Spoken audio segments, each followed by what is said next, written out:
I've been using Ubuntu Touch for about 2, maybe 3 years now on my Fairphone 4. And, oh, sorry. I've used a couple of other mobile Linux OSs on one other device. I've only ever had, the only other device I've had mobile Linux on was the PinePhone. I actually made a video a long time ago, a couple years back, about that, actually. So there's going to be two sort of segments, portions in this video. One is comparing Ubuntu Touch to other mobile Linux distros, and the other is going to be kind of the analysis of this as a main driver as opposed to Android. I've used Android mostly for the past, +5 years, so I'll be comparing it to that as a main driver. So compared to other mobile Linux devices, I feel like this is definitely the most solid because the community seems to be very active. App development is definitely more active in this community. So in the App Store, you're likely to see different apps come up every once in a while.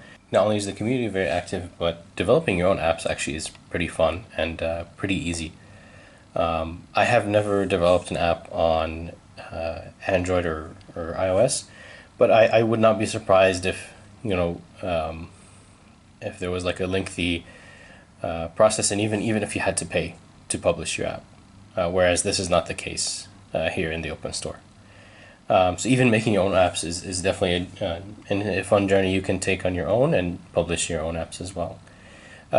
So I think that one of the biggest plus sides of Ubuntu Touch, and I mean, I'm not saying the other communities are dead or something, but it's definitely very active. Other than the community and app development, is you can very easily access desktop apps, and you get those through Libertine. I will say though, I mean, I've been using Linux in general for a long time, but actually, like, I would not say at all I'm very knowledgeable or something like that. So it did take me a second to get the hang of how to use Libertine. I mean, how to actually get desktop apps through it. But once I learned that, I was able to get everything I needed. And you can see here things that I use like for my development. I was able to get them, and I can actually use them. So what I can do is, most likely not on the phone because smaller screen and stuff, but I can plug in a keyboard, an external monitor, go into that desktop mode, and code on my stuff like I normally would on any other device. So this is really useful as like one of the main reasons of using a Linux phone to begin with is you want Linux, right? So you get that experience with Ubuntu Touch. And actually, let me know if the comments if you've used another mobile distro, and if you're able to get desktop apps on them. I when I was using other distros, I wouldn't say it's not there because I didn't know about that back then. So I wouldn't say it is or isn't there. I'm not sure. So let me know if you've used another distro. Let me know in the comments if that's the case, if you can do that as well on other distros. Another thing is there's a very, very easy way to get an Android emulator on your phone with Ubuntu Touch. That's Waydroid. So it's like a really, really easy way. You're just installing it like you would install any other app. No, you don't need any sort of, knowledge or expertise or anything like that. Just like you're installing any other app. So by installing Waydroid, you get access to any apps that you're missing out on from the open store, any native Linux apps or Ubuntu Touch apps. I will say though, which will actually I'll leave it till later, but with this you can get almost any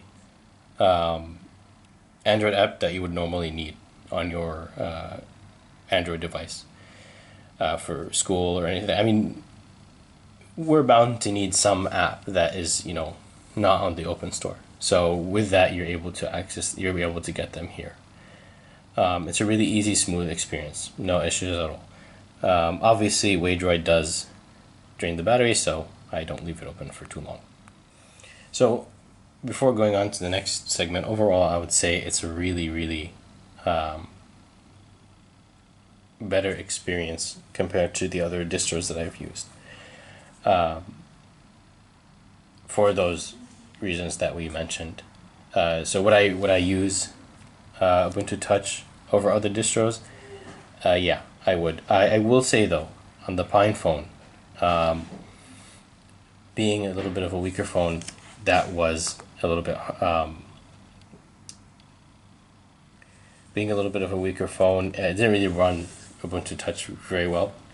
But once I got the Fairphone 4, that wasn't a problem at all. I was able to run Ubuntu Touch, and it's really smooth. All right, now comparing it as a main driver, this is where things get a little bit interesting.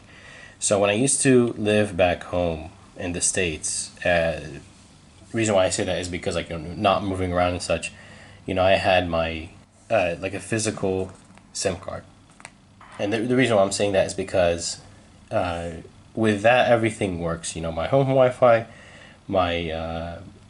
and anytime I'm outside, I use data.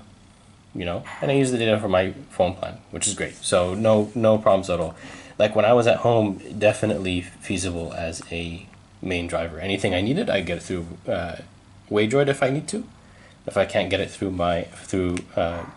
native apps on the open store, I'll get them through Waydroid.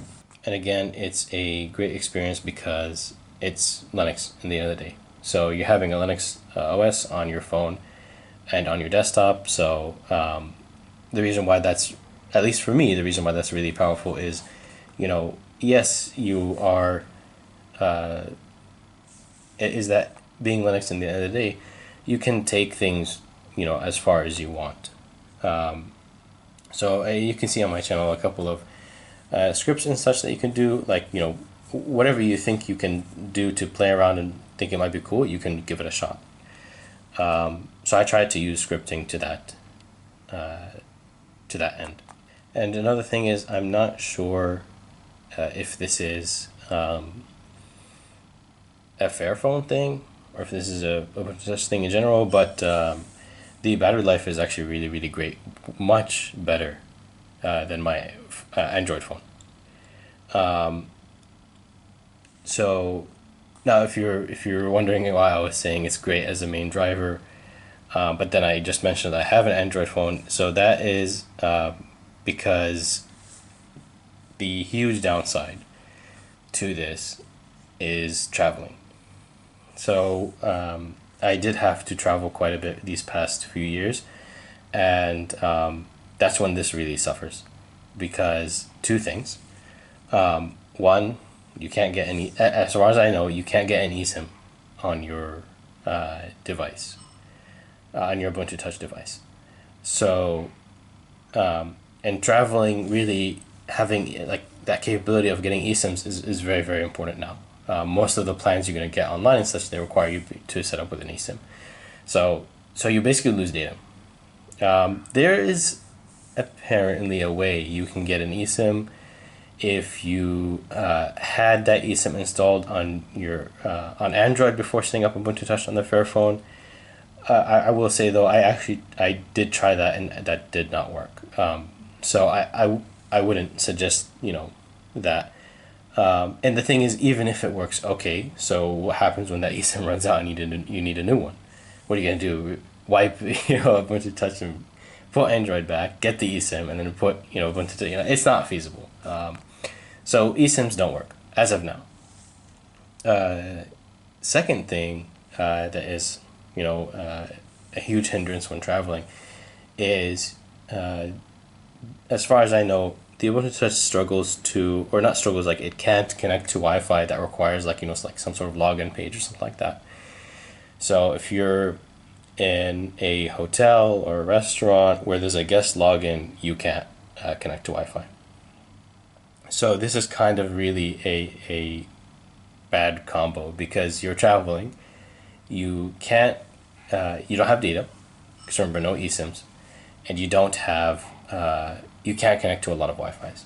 So it's like, it's a real hindrance when traveling. So when I used to live back home, all my life, not a problem at all. And if I might travel a little bit, it's not a problem because, I have my physical SIM and whatever plan that comes with. But when you're extensively traveling, whether for your personal life reasons and such, it becomes a huge hindrance. And I mentioned this a little bit before, but about Waydroid is that there are some apps even on Waydroid that work on Android will not work on your emulator.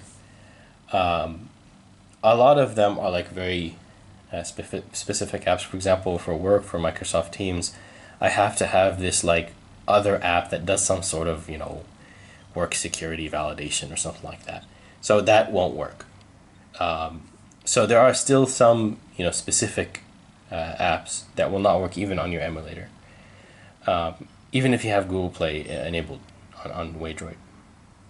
So that is no, that's not one of the reasons why this can't be your main driver, but it was a slight problem. So when I was using this, no, I could not connect to my work chat. I would need to use my laptop, which is fine. It's just that I can't connect it on my phone.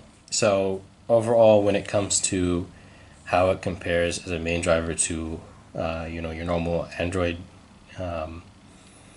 experience, when I was at home, it was a really smooth experience. I had Wi-Fi, I had data, everything like normal, and I had any apps I needed in the Open Store, and if it wasn't there, I had Waydroid. Again, with the small exception, that wasn't a big deal. It's just when it does become a big deal when I start traveling, and that's when I had to really ditch this as a main driver.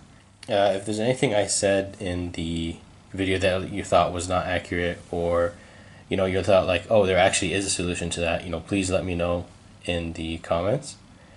Also, if you've also used other mobile distros and you wanted to share your experience with them, also please let me know. It would be really nice to hear what your experience with those is. But that's my take on the Ubuntu Touch. Again, I've been using it for quite a while, and for most of that time I had a great experience with it, just other than what I've mentioned. So hopefully you found that informative, and hopefully you enjoyed watching this. Consider subscribing to the channel and going through the channel to see any of the other interesting things I did with my Ubuntu Touch device.